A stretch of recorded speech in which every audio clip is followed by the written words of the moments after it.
اے بچیوں والوں تمہیں مبارک ہو، اے بیٹیوں والوں تمہیں مبارک ہو۔ اپنی بیٹیوں کو کبھی برا نہ سمجھنا۔ نبی پاک علیہ الصلوۃ والسلام فرماتے ہیں جس شخص کے بیٹی ہو وہ اسے زندہ دفن نہ کرے، اسے ذلیل نہ سمجھے، تو اللہ عز و جل اسے جنت میں داخل کر دے گا۔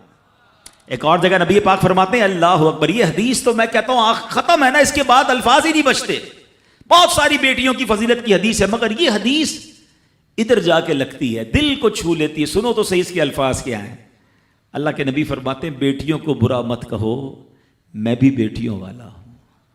ہائے ہائے، ختم ہو گئی نا بات ہے۔ اللہ کے نبی نے صلی اللہ تعالی وسلم نے اپنی نسبت بیٹیوں کی طرف فرمایا میں بھی بیٹیوں والا ہوں۔ بے شک بیٹیاں تو بہت محبت کرنے والیاں، غم گسار اور بہت زیادہ مہربان ہوتی ہیں۔ سنو بیٹیوں والوں اور بہنوں والوں، اللہ کے حبیب کیا فرماتے ہیں صلی اللہ تعالی علیہ وسلم، میرے نبی کا فرمان ہے کہ جس کی 3 بیٹیاں یا بہنوں کی اس طرح پرورش کرے، ان کو ادب سکھائے، ان سے مہربانی کا برتاؤ کرے، یہاں تک کہ اللہ عز و جل اسے بے نیاز کر دے، یعنی ان کا نکاح ہو جائے، تو اللہ تعالیٰ اس کے لیے جنت واجب فرما دیتا ہے۔ یہ ارشاد سن کر ایک صحابی کھڑے ہو گئے۔ صحابہ کے سوال بھی بڑے کمال کے ہوتے ہیں۔ یقین کرو ہمارے بہت سارے کام سیدھے جو ہے نا، ہمارے لیے بہت ساری آسانیاں صحابہ کے سوالات نے کر دی۔ اب ہو سکتا ہے یہاں میرا کوئی بھائی ایسا بیٹھا ہو جس کی 3 بیٹیاں نہ ہوں، وہ کہتا ہے میری تو 2 ہیں۔ صحابی نے سوال کیا حضور اگر کسی کی 2 ہوں تو اللہ، اور 2 لڑکیوں کی پرورش کرے تو ارشاد فرمایا اس کے لیے بھی یہی اجر و ثواب ہے۔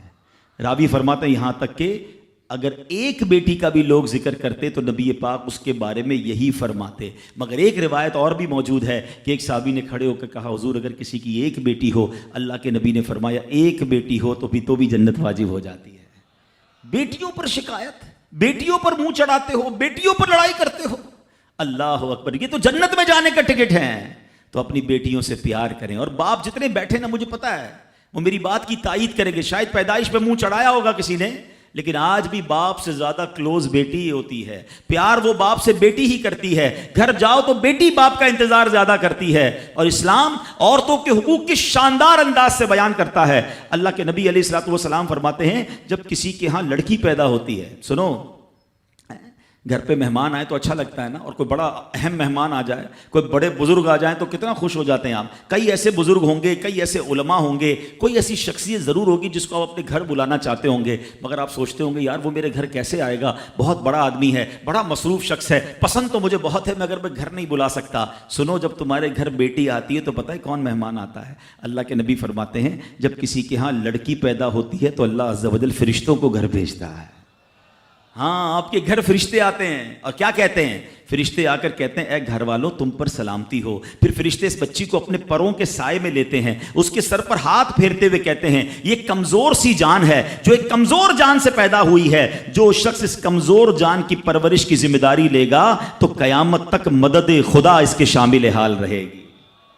تو اب کبھی بھی بیٹیوں پر زیادتی نہیں ہونے دینی۔ ہاں، بیٹیوں کی دعائیں لو، بیٹیوں کی خدمت کرو۔ اور میں نے خود دیکھا ہے، آپ نے بھی دیکھا ہوگا، میں نے دیکھا ہے، بلکہ میں نے ایک طرح سے انٹرویو لیا ہے ایک رشتہ دار کا کہ یار آپ کی 4 بیٹیاں ہیں، 3 بیٹیاں ہیں، کہتا ہے یار جب سے بیٹیاں آئی ہیں پتہ نہیں رزق کدھر سے آ رہا ہے۔ بیٹیاں تو کیا آئی ہیں، اللہ نے رحمت کے دروازے کھول دیے ہیں، کیونکہ اس نے منہ نہیں چڑھایا۔